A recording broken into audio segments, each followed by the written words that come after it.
O retrato que amou seu dono, quando a saudade ganha olhos. Existem histórias sobre objetos que carregam mais do que tinta e matéria. Histórias que respiram lembranças e guardam sentimentos que nenhum coração aguentou suportar sozinho. Uma dessas histórias teria começado no ano de 1947, em Belém do Pará, no casarão da família Araújo, uma das mais tradicionais da região, onde um jovem artista chamado Mateus Araújo pintou o retrato de um homem que jamais deveria ter permanecido naquele quadro, segundo os poucos registros resgatados.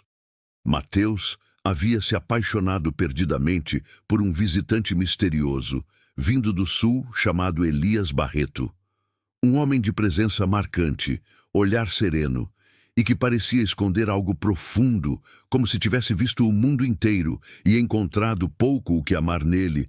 Os dois teriam passado semanas conversando no ateliê do casarão, até que Mateus decidiu eternizar Elias numa pintura como forma de tentar segurar aquele sentimento que nascia rápido demais para quem tinha tão pouco tempo juntos. Relatos familiares dizem que Elias morreu repentinamente em 12 de novembro daquele mesmo ano, durante a forte trovoada que atingiu Belém, sem nunca ter voltado ao ateliê para ver o quadro finalizado, e foi no silêncio absoluto daquela perda que o amor de Mateus começou a se transformar em algo mais sombrio.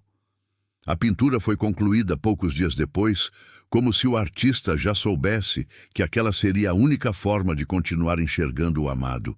E quando os primeiros visitantes viram o retrato, juraram que havia vida nos olhos do homem pintado, como se Elias estivesse ali, observando cada movimento, como se não tivesse aceitado partir completamente. Arquivos de jornais antigos mencionam um episódio ocorrido em 1952, quando empregados da casa relataram ter escutado conversas no ateliê em plena madrugada, mesmo sabendo que Mateus dormia no quarto do outro lado da casa.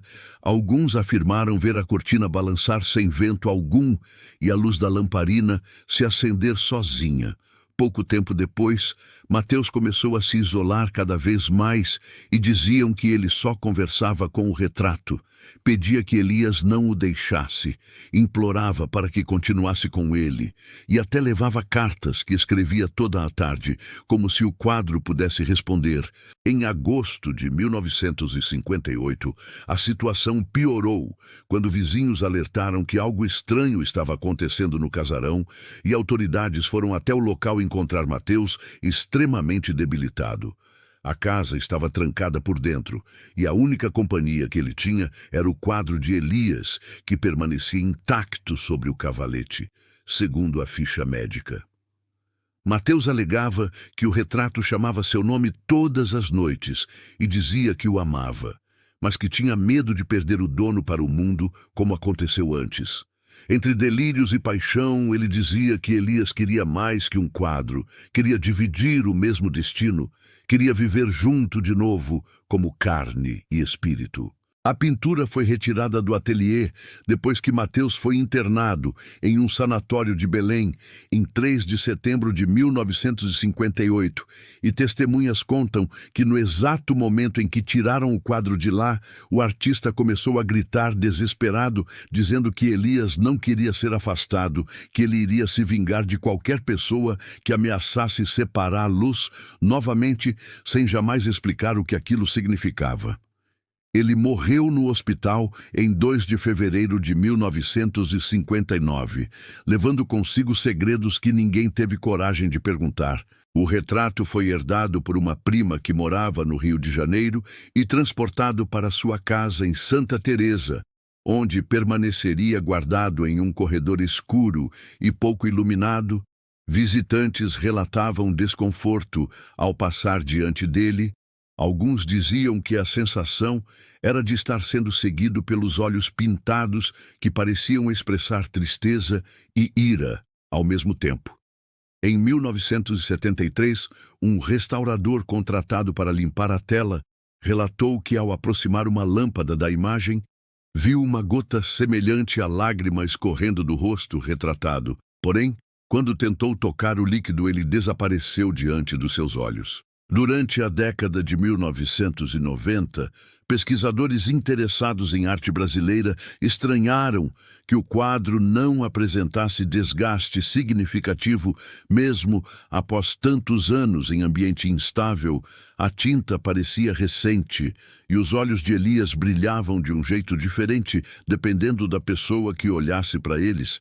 Algumas testemunhas descrevem que quando alguém apaixonado passa perto do quadro, sente uma pontada forte no peito, como se uma saudade profunda fosse acionada no fundo da alma, um vazio que só existe quando o amor não pode mais ser tocado. Dormindo em caixas de madeira, passando por reformas e mudanças, o retrato chegou a São Paulo em 2016, adquirido por um colecionador que não teve o nome divulgado, segundo uma fonte ligada ao museu, onde foi avaliado. Brevemente, o novo dono relatou que o quadro fazia barulhos atrás do vidro quando ele demorava demais para voltar para casa, como se exigisse companhia, até que em 2020, após uma madrugada de pura insônia, ele jurou ter visto Elias mover levemente a cabeça dentro da pintura, como quem se prepara para sair dela e ocupar o lugar que acredita ser seu ao lado de quem o pertence. Hoje ninguém sabe exatamente onde o retrato está. Alguns dizem que o colecionador o escondeu com medo das consequências de abandoná-lo outros. Acreditam que a própria pintura pode ter mudado de lugar, procurando alguém com o mesmo tipo de amor que incendiou Mateus há tantos anos. Talvez seja apenas mais uma lenda nascida em uma família que não conseguiu lidar com a dor da perda, ou talvez exista amor demais condensado naquele pedaço de tela. Sentimento tão grande que não encontrou onde morar e decidiu viver no olhar de quem não aceita o fim. Talvez seja apenas uma história para nos lembrar que certos afetos se recusam a virar passado, mesmo quando tudo mais insiste em seguir em frente. Você escolhe no que acreditar. Se já deixou seu like, obrigado por alimentar essas histórias. E fica o convite para se inscrever no canal, porque há muitos outros relatos de amores que não souberam morrer e que ainda esperam pelo próximo capítulo, enquanto você tenta dormir em paz esta noite.